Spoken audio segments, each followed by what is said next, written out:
coming up on the program today.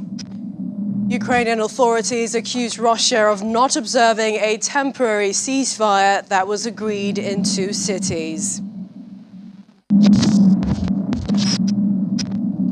Vladimir Putin warns the West he would regard any no-fly zone over Ukraine as an act of war.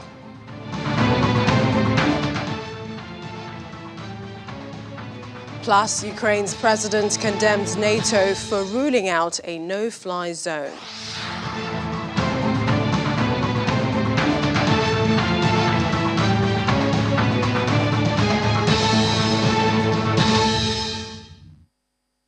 Welcome to our coverage of Russia's invasion of Ukraine here on Channels Television. I'm Millicent Walker. After 10 days of intense fighting between the Russian and Ukrainian armies, an attempted ceasefire was declared in southern Ukraine in the early hours of today. This was intended to allow for the evacuation of 2 cities, but Russian forces resumed their bombardment before all civilians could get out. Let's take a look at the major developments so far from day 10 of Russia's assault.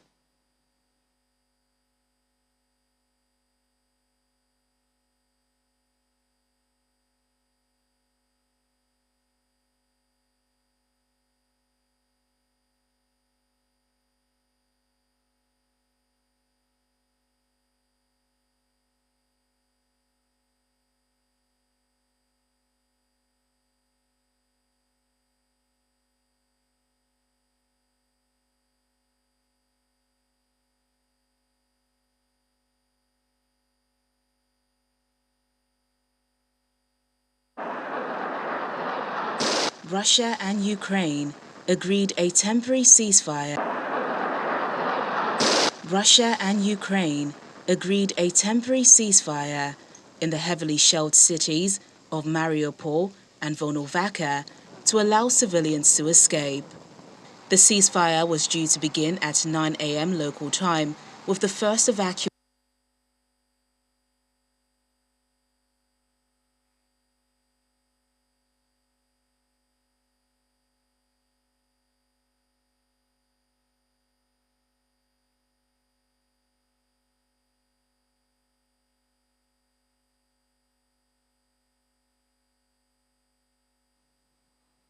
Apologize for that mix-up. Well, we will bring you that report which captures what has been happening so far in Ukraine.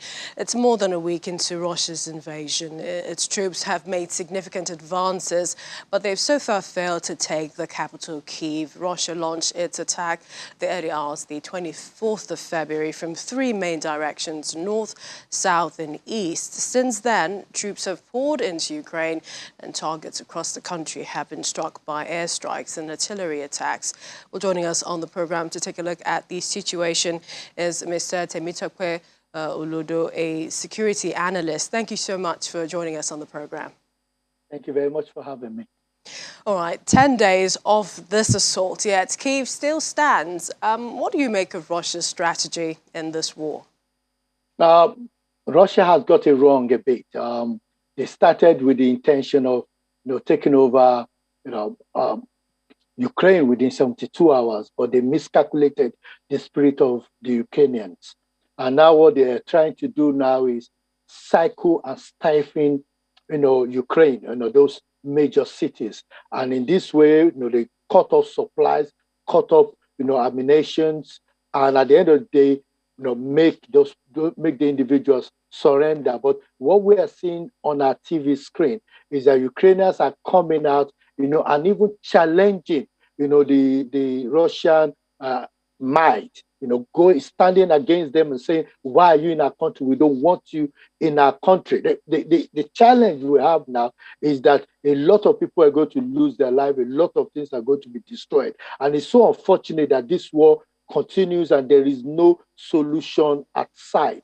A city of about 2.8 million people, a lot of people have left, of course, but a lot of destructions lay waste as Russia is insisting on taking over the capital.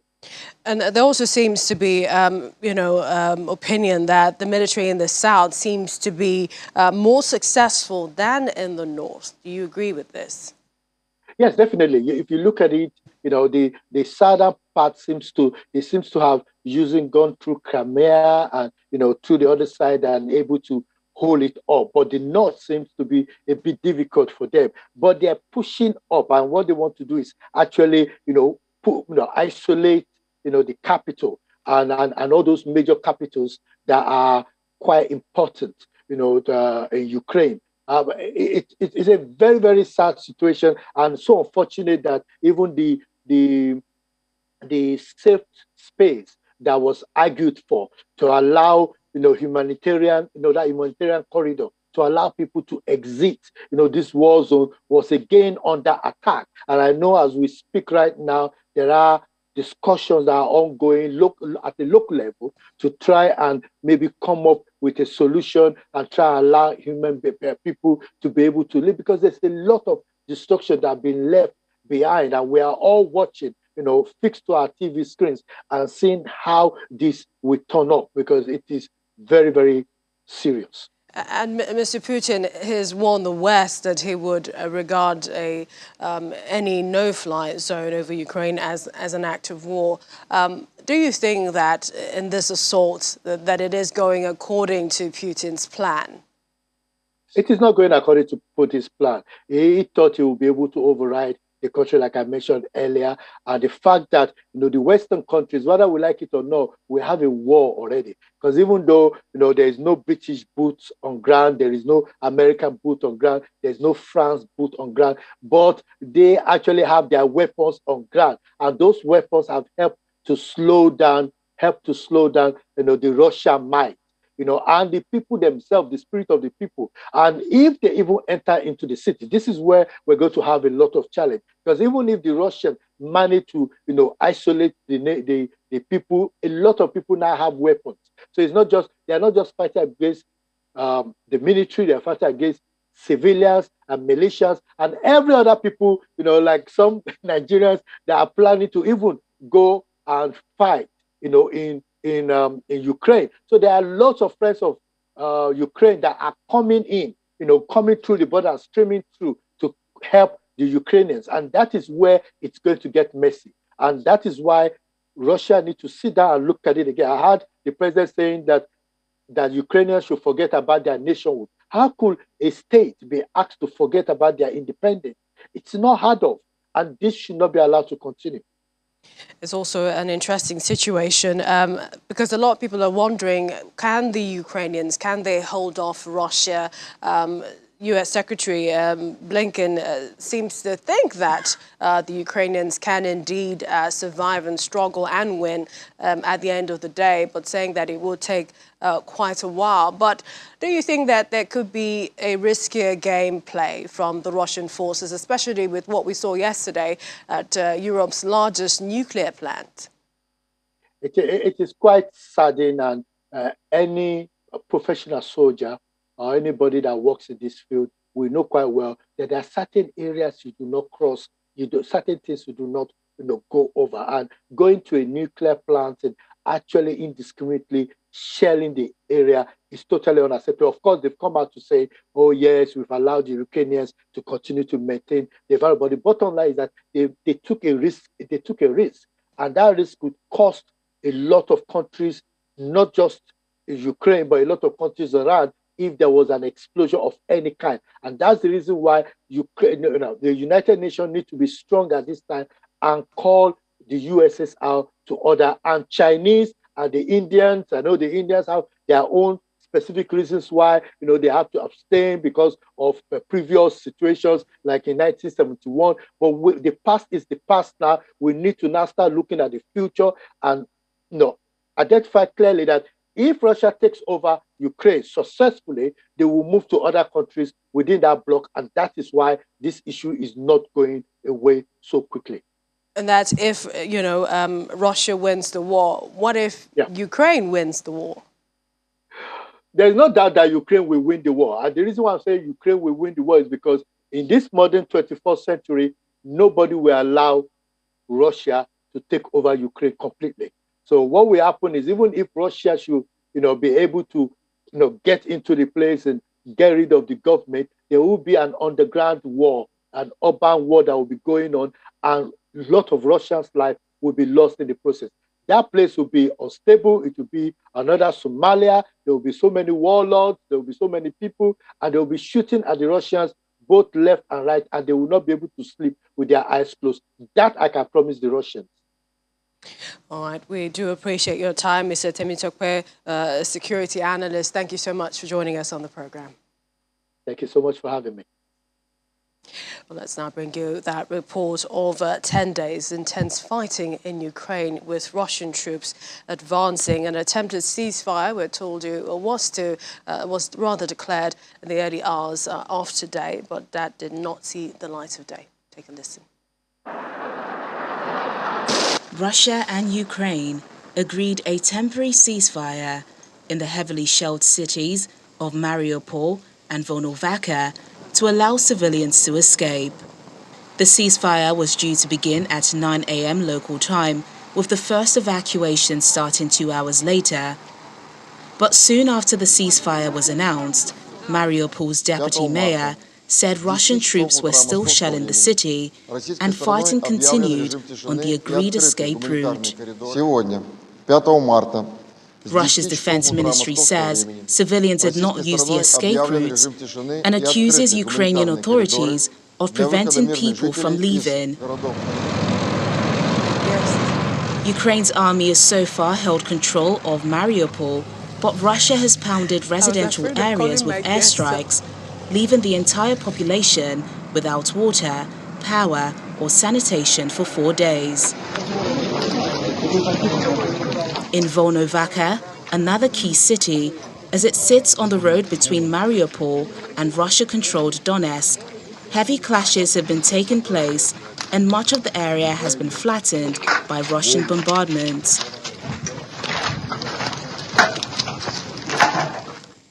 Elsewhere, fighting continues in the north and the east of the country, with several cities bombarded by Russian shelling. In some places, there have been reports of hand-to-hand combat. Speaking from Kyiv, the Ukrainian president had earlier slammed the West for rejecting a no-fly zone, saying their reluctance to intervene has given Russia a green light to continue bombarding towns and villages. Western leaders say they don't want to make the situation worse, as a no-fly zone could lead to broader conflict in Europe. Today's discussion with NATO, the EU, the G7 affirmed that we're fully aligned on our goals and our determination to meet them. We'll deepen our support for Ukraine's brave defenders and for the Ukrainian civilians suffering as a result of the deepening humanitarian crisis. We'll continue to raise the cost for President Putin and all who carry out and enable his war of choice and the devastation that it's causing. We'll continue to strengthen our capacity to defend our collective security and deter further escalation by Russia, including by upholding our Article 5 commitment that an attack on one is an attack on all. NATO is a defensive alliance. We've never sought and will not seek conflict with Russia. But as President Biden has said, we will defend every inch of NATO territory. No one should doubt America's readiness or our resolve. Meanwhile, President Vladimir Putin warns the West he would regard any no-fly zone over Ukraine as an act of war. He says imposing a no-fly zone would have colossal and catastrophic consequences, not only for Europe, but also the whole world. He also says he has no plans to declare martial law in Russia. The United Nations says the number of refugees fleeing the Russian invasion could potentially reach 1.5 million by the end of the weekend. The figure is currently above 1.3 million. The UN says at least 351 civilians have been confirmed dead since Russia's assault.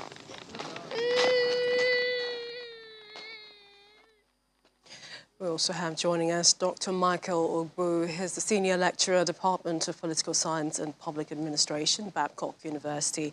Thank you for joining us on the program. Thank you very much for having me, Millicent. It's great to be here. All right, now NATO and allies, they've rejected the demand for a no-fly zone from Ukraine. Why are they so opposed to this? And is this really what Ukraine needs at the moment? the video you just showed, a while ago was, the last part of it was very touching. The child who was walking and crying on the street. Now, of course, it is important to understand that the timing of these requests, that is coming from Ukraine, joining the EU, being a member of NATO. This timing is very important to this conflict, and I think the right thing that the NATO that NATO leaders have done at this time by rejecting Ukraine's membership or Ukraine's offer is the best, because if of course NATO agrees to impose a no-flight zone, and eventually Russian airplanes are in the Ukrainian airspace, what does NATO do? Do they shoot down the Russian airplanes, or do they allow them to fly and continue the airstrikes that they are doing? So it is very critical. And of course, if they don't respond, if they create a no-flight zone and they don't respond, then it means that that they are weak as an organization. And of course, it's important to also mention that that Ukraine rather is not a member of NATO. You see, so it is going to be very irrational for NATO to impose or to, based on sentiments, provide any kind of help, assistance to Ukraine at this time, and of course, being that Russia also is a nuclear weapon state, any kind of provocation can constitute or can motivate a counter response, which will escalate the war beyond Ukraine, and other European states. Eastern European states can be affected as well. So it is very, very dicey situation. And as much as Ukraine needs help, as much as Ukraine appears to be helpless at this time, it's important that that NATO and of course other allies in that region progress with caution. Yes, and some people believe that perhaps that position might change as things progress, but nobody knows. On the other hand, Ukraine has been asking to fast-track its EU membership, which has also been rejected. Do you think they've been left to fight this war on their own? And this is despite all the promises before the invasion started. Yeah, now, it's important to understand that international law, in international politics, basically, there is no morality, and that's what we scholars always argue. Right, there's no morality in international politics. I mean, actors will do what is in their best interest. It doesn't matter who is at stake. It doesn't matter what's at stake. Actors will do what is in their best interest.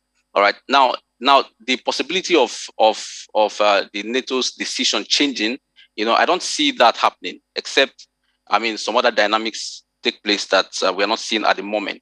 All right. But the fact that Russia is still leading in this war, and of course, and might eventually win, because it's just like it's a bully to me. It's not even it's not a conflict. Because Russia and Ukraine, are not equals in terms of military capability. So to me, it's a bully. All right. So for the fact that Russia remains or continues to play that upper hand in this conflict, and with the possession of nuclear weapons that they have and the strategic position they hold in international power play, I don't see that dynamics changing anytime soon. All right. Now, again, as to whether they have been left to fight this war on their own, unfortunately, it appears that the reasons, the motivations for the war go beyond just what we are seeing. Of course, there have been speculations as to whether it has been motivated by balance of power change, which Russia is trying to push, or the Russian claim that they're trying to demilitarize or denazify, the Ukrainian state. There's just so many speculations as to how or why this war, this conflict has occurred, which of course we cannot really say exactly what it is. It is only Putin that knows why he has invaded Ukraine at this time. All right, but it's just a bad timing for Ukraine. It's a bad timing for Ukraine in the sense that, of course, we can see that Ukraine has not just been making efforts to join EU now. It has been a long. It has been something that has been in the pipeline for a long time. It's just that the election of Zelensky in 2019, awakened that more vigorously. All right, and of course we know that joining EU, there are certain criteria that must be met. Which Ukraine has not satisfied at this time. So So it's just a bad timing for Ukraine.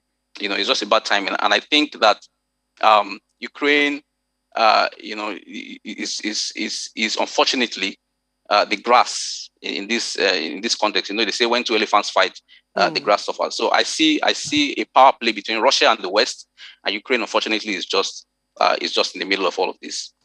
So, I mean, we've seen 2 rounds of talks which haven't really gone anywhere. Do you see a solution in sight? What do you think will happen in the coming days? Yeah, well, so we will not say that the negotiations have not gone very well, because we know that the negotiations at least have produced an open door corridor for humanitarian activities to take place and civilians to be evacuated and all of that. So that is some positive. I wouldn't want to see it from an entirely negative perspective, even though what we expect from such a negotiation would be ceasefire, a withdrawal of troops and all of those things, which at the moment, I don't see that happening. Considering the 2 actors involved, I mean, the Ukrainian president and Putin in this context, I don't see any of these negotiations achieving the desired result in terms of withdrawal of troops and a ceasefire at the moment, except, of course, some of the ideologies that these actors hold changes in the course of the days coming ahead. All right. So I see a conflict where I see a conflict that would be perhaps intense, perhaps a little more intense than we're already seeing, and Russia would try to hold off as much as possible, because if they back down, it has both short-term and long-term effects, for the country itself and, of course, for their power dynamics in international politics. We appreciate your time. Thank you so much. Senior Lecturer, Department of Political Science, Public Administration, Babcock University, Dr. Michael Oguru. Thank you for joining us on the program. Thank you for having me. It's nice to be here. You're watching Channels Television. Still ahead, Ukrainians in Kherson rally against Russian forces after city's seizure. Please stay with us.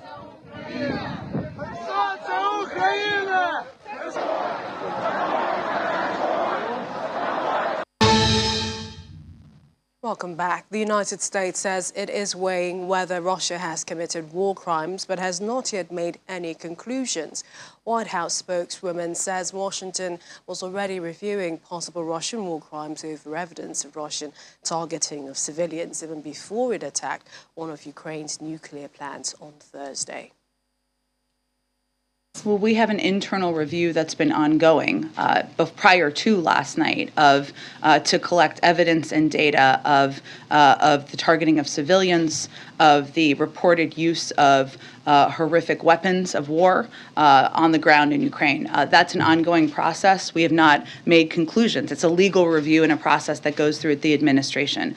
What I will say is that the intentional targeting of civilians or civilian objects would be considered a war crime, even as we are assessing that. Regardless of the legality, this action was the height of irresponsibility. The Kremlin must cease operations around nuclear infrastructure, and we have, of course, remaining concerns. I would note that just on in the developments that have happened overnight as it relates to the nuclear power plant, I mean, obviously the Russian government's actions were extremely reckless and dangerous. They could have posed a profound threat to the safety of civilians in the region and beyond. We do applaud the ability of the Ukrainian operators to keep all 6 reactors in safe conditions while under attack, and to report as they were able to the nuclear regulator, which certainly was helpful. As you know, last night the president not only spoke with President Zelensky, he also spoke last night to the head of the National Nuclear Security Administration for an update on the situation at the plant. So that is a piece of positive news for the moment. But we remain concerned, of course, about the fact that they have clearly taken control of the plants, or it appears so. The Russian military has. The best step for nuclear safety would be for Russia to immediately withdraw its forces around the facility. Well, the International Criminal Court, ICC prosecutor, already announced earlier this week that he will immediately proceed with an investigation into alleged war crimes in Ukraine dating back to 2013, when protests erupted against a Russia-friendly government in Kyiv. Karim A. Khan says the probe is going ahead after 39 countries that are parties to the Rome Statute that established the court including Canada and France, petitioned the ICC to begin an investigation. For more on this, we have joining us Mr. Charles Adeogun Phillips, a former ICC prosecutor. Thank you for joining us. We didn't have much time with you yesterday. Welcome back again. Thank you. Thank you for having me.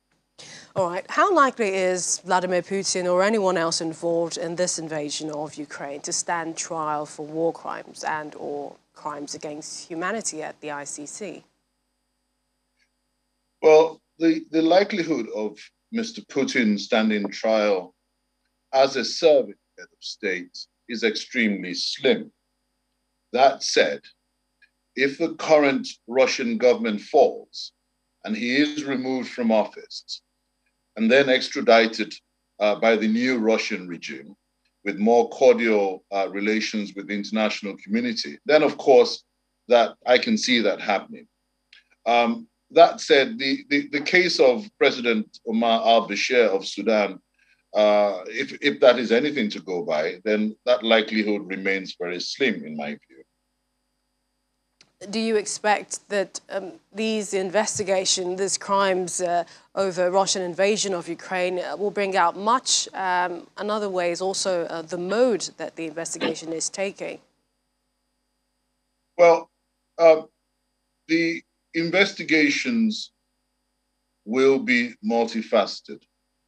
As we have seen from the news reports, there has been a deliberate attempt by the Russian government to target civilians. We've seen hospitals, we've seen schools, we've seen residential areas, and we've seen churches being targeted. That in itself is a war crime. It's against the conventions of war.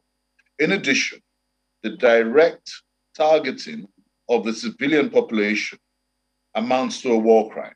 Those investigations are very likely to reveal that those international crimes have been committed in the territory of Ukraine by Russia, yes.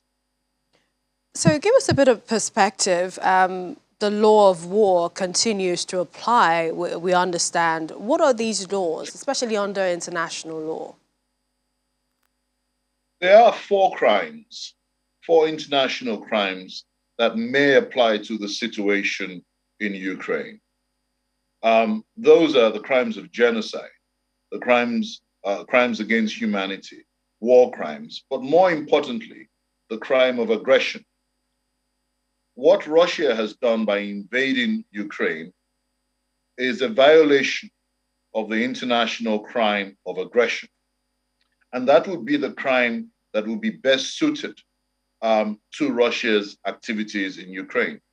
But there are limitations to the ICC's jurisdiction in relation to the crime of aggression. The first limitation is that the aggressing state, in this case Russia, must itself be a state party to the Rome Statute of the ICC. Russia is not, so that is a problem.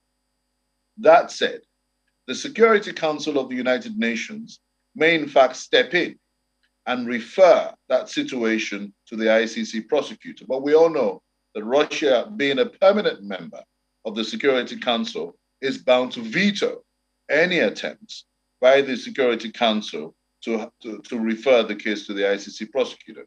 So that then leaves the ICC prosecutor with the option of proceeding with crimes against humanity and war crimes. But that's not the end of the story. There are other options to proceeding on the crime of aggression, and those options consist of sovereign countries exercising what we call universal jurisdiction. Germany has done that in relation to Congolese rebels and Rwandan rebels. So a sovereign state that has the concept of universal jurisdiction enshrined in its domestic law can proceed against Russia for the crime of aggression. The second option would be for the international community to set up a special tribunal to prosecute Russia for violations of the crime of aggression. And this has been mentioned already by various international experts like myself, basically advocating that the international community can set up a special court just for the violation of the crime of aggression. And that court will proceed at the same time as the ICC is proceeding against Russia for the other violations of international law. Those are the options that are available to the international community in this regard. That said, there are practical obstacles to bringing Mr. Putin to justice. Those practical obstacles consist of the ability for the international community to arrest him whilst he's in office. You know better than I do the problems that the international community have faced in relation to President Omar al-Bashir. We had the same situation in relation to Kenya. So those are practical obstacles in the way of the international community to bring Mr. Putin to account, in a nutshell.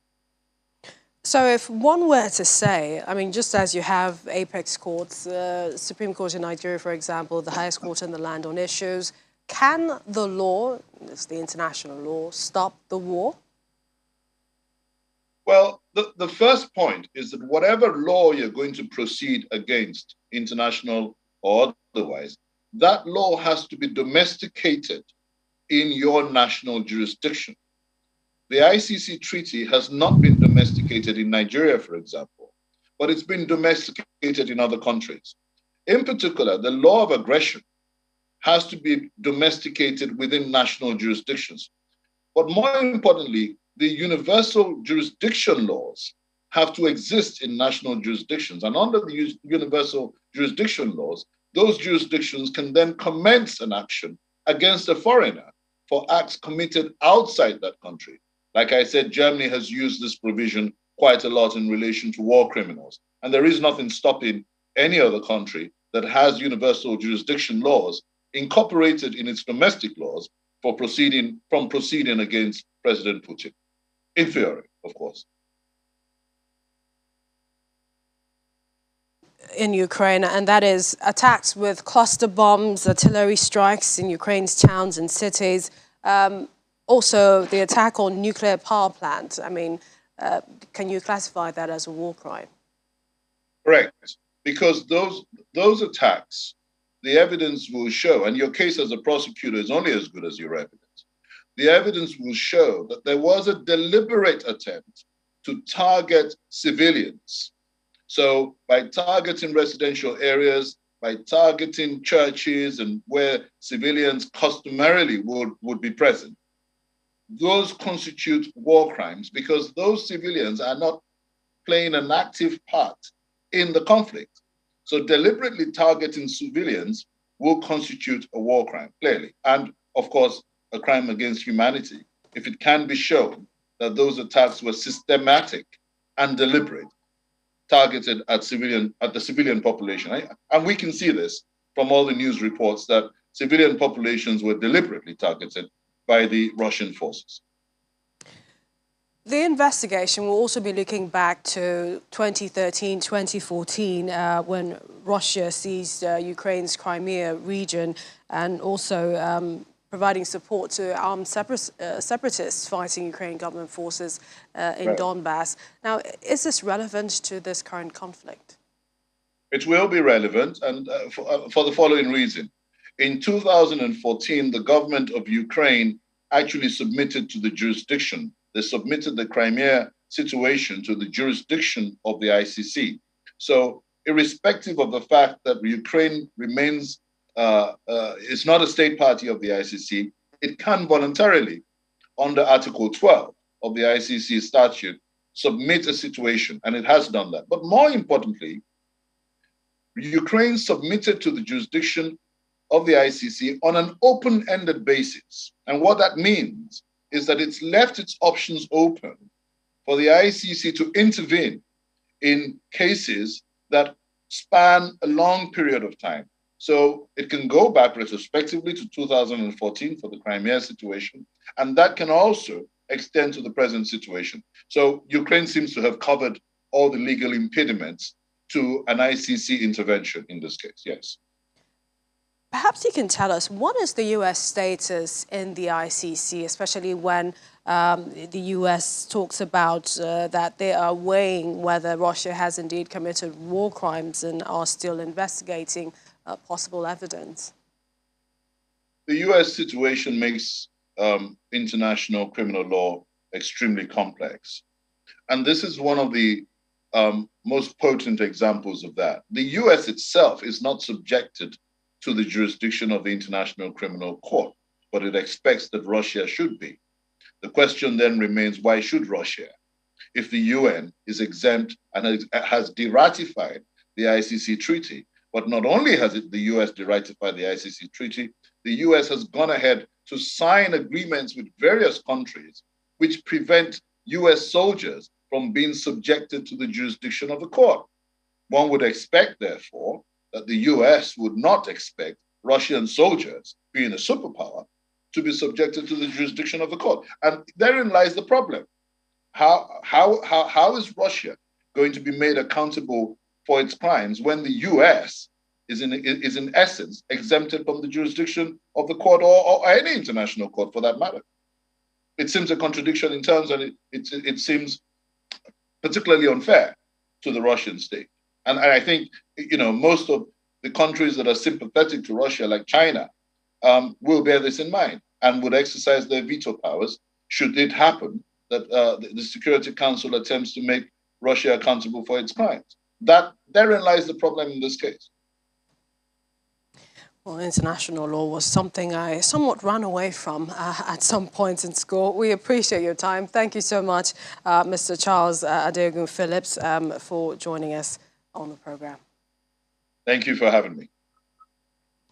Quite a number of issues on this invasion. But in the meantime, Ukrainians in the city of Kherson have taken to streets today to protest against Russian forces' seizure of the city. Tanks entered the port town of Kherson Wednesday, a provincial capital of around 250,000 people, and the Russian forces occupied the regional administration building on Thursday. Kherson is the first significant urban center to fall into the hands of Russian troops. President Putin launched the invasion on the 24th of February after weeks of massing troops near Ukraine, and his actions have drawn almost universal condemnation around the world. Officials of Ukraine have reported thousands of dead and wounded civilians, and many countries have imposed heavy restrictions on Russia. Moscow says its aim is to disarm its neighbor, counter what it views as NATO aggression, and capture leaders it calls neo-Nazis.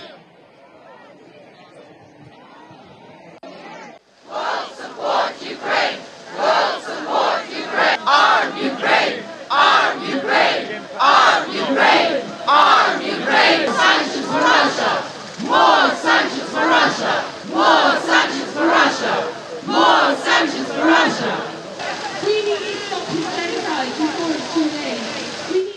And thousands of people have also gathered in cities across the world to protest against Russia's invasion of Ukraine. In London and the United Kingdom, protesters gathered in Trafalgar Square, holding signs and chanting more sanctions for Russia.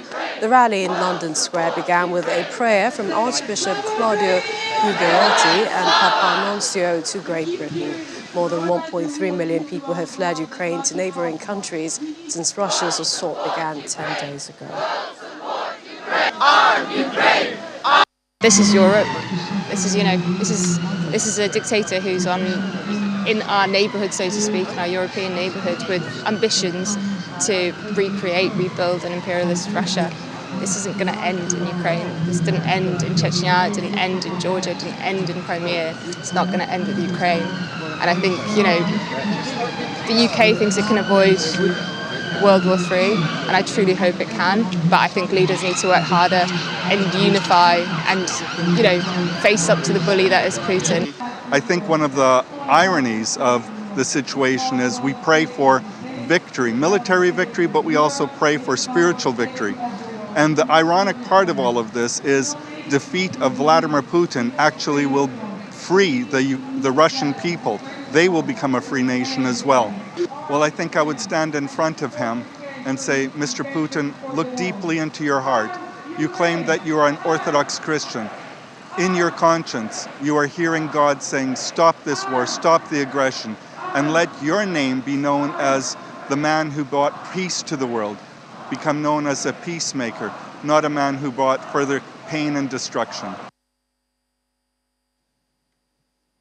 Still ahead, third batch of Nigerians fleeing the war in Ukraine arrived Nigeria. And some good news for many Nigerians, as an additional 357 evacuees fleeing the crisis in Ukraine have arrived the country. They arrived at the Nnamdi Azikiwe International Airport, Abuja, in 2 batches, 183 from Poland, 174 from Hungary, where they had fled following Russia's invasion of Ukraine. Our correspondent, Emperor Simon, who was there for their arrival, brings us the story. A second batch of 183 evacuees from Poland arrive at the Nnamdi Azikiwe International Airport, Abuja, at about 6:30 p.m. At hand to receive them is a joint government team led by the Minister of Humanitarian Affairs, Mrs. Sadia Farouk. The evacuees are mostly students.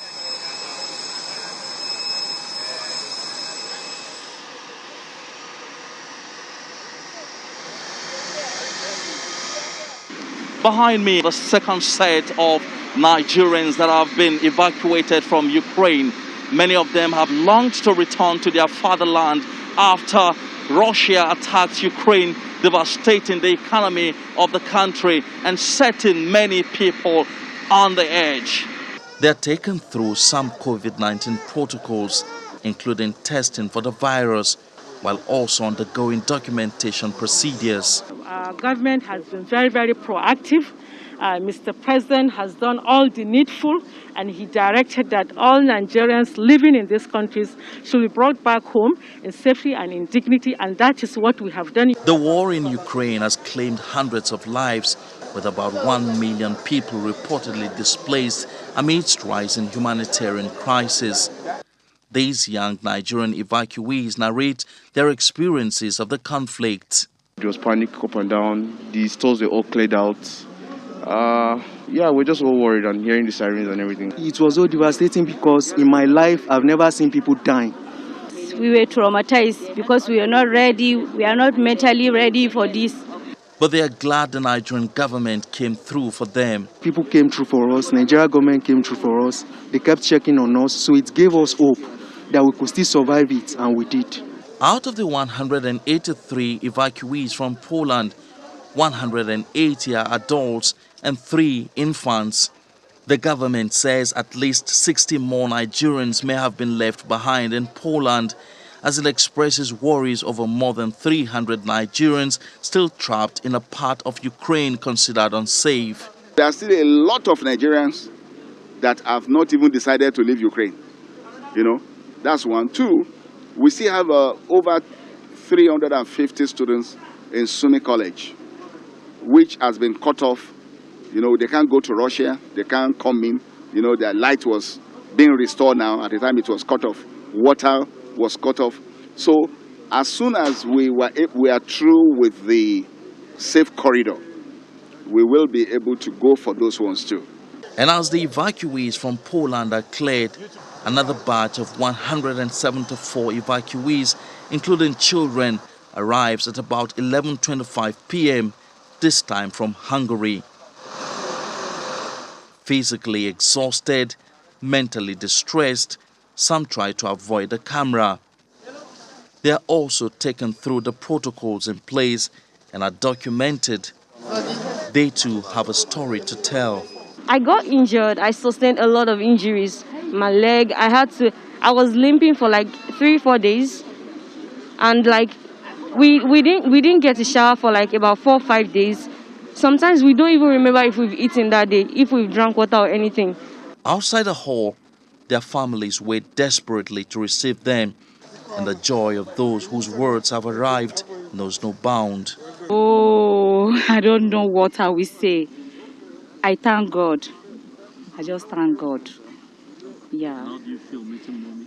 I feel good, great, happy, thankful that I am safe to meet her.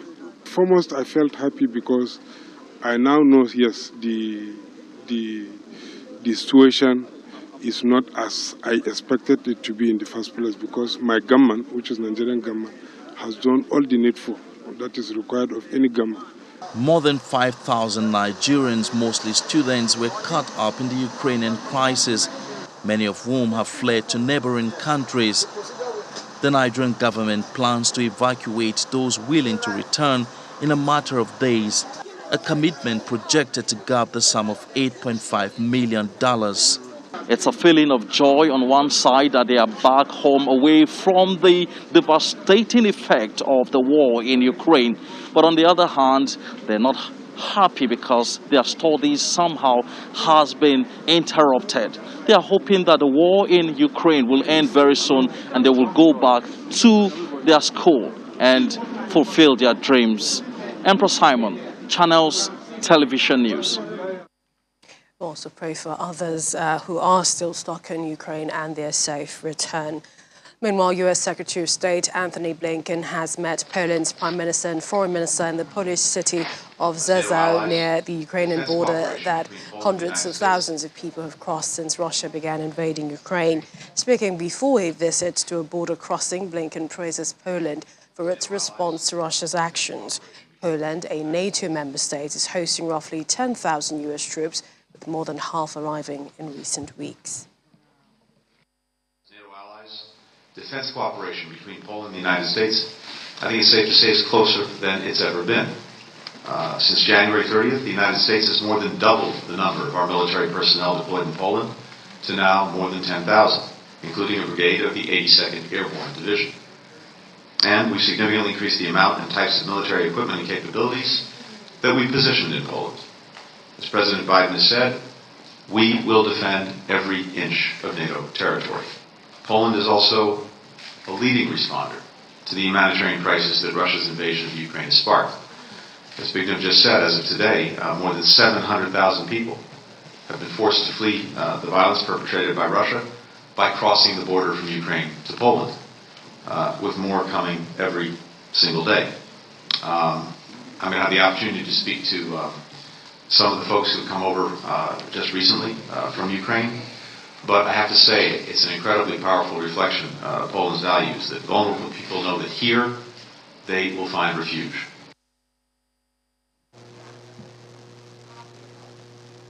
Canadian Prime Minister Justin Trudeau has visited members of the Ukrainian community at a church in Toronto to show solidarity with Ukrainians in their fight to defend their homeland as armed conflict rages on with Russia.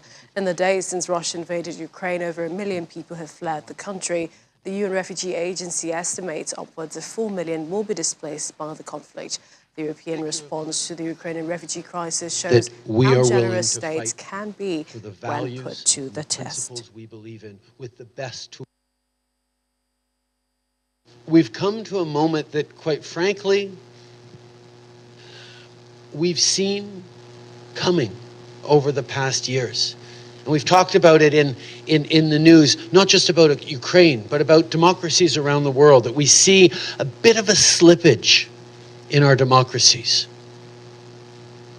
Countries turning towards slightly more authoritarian leaders. Countries allowing increasing misinformation and disinformation to be shared on social media, turning people against the values and the principles of democracies that are so strong. And that slippage over the years unfortunately emboldened Putin and made him think that he could get away with this, that he could get away with it in Ukraine. But what a terrible mistake he made in underestimating Ukrainians and underestimating the level to which democracies would stand and do what he never expected us to do, which is push back hard. It is Ukraine's misfortune that Vladimir Putin chose Ukraine to start this, but it is the world's good fortune that Ukrainians are courageous lions in standing up against him and reminding us what we all need to do. So Canada stands with Ukraine. The world stands with Ukraine. Canadian Prime Minister there addressing members of a Ukrainian community in Canada. Meanwhile, multiple news outlets say they will pause their work inside Russia, citing a new law that could mean jail for those found to be intentionally spreading fake news.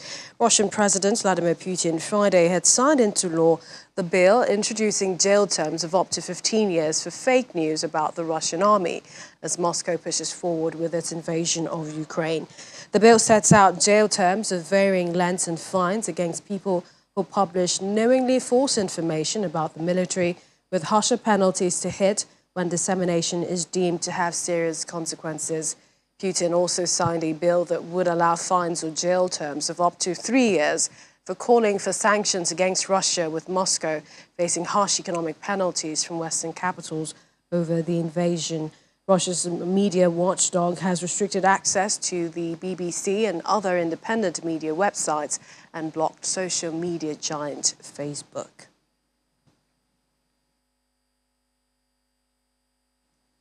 And 4 months after 97-year-old amateur Leonid Stanislavich's dreams came true when he played with 21 times Grand Slam champion Rafael Nadal, the Ukrainian is enduring his worst nightmare in Kharkiv as Russian forces bomb the city.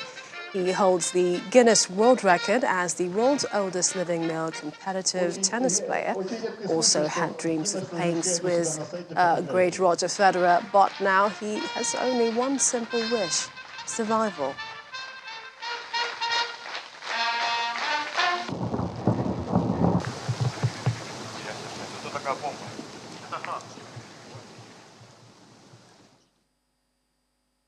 Remarkable. Well, that's our program at this time. Thank you for watching. I'm Millicent Walker. You can definitely follow the discussions that are online, and that's on our website, channelstv.com.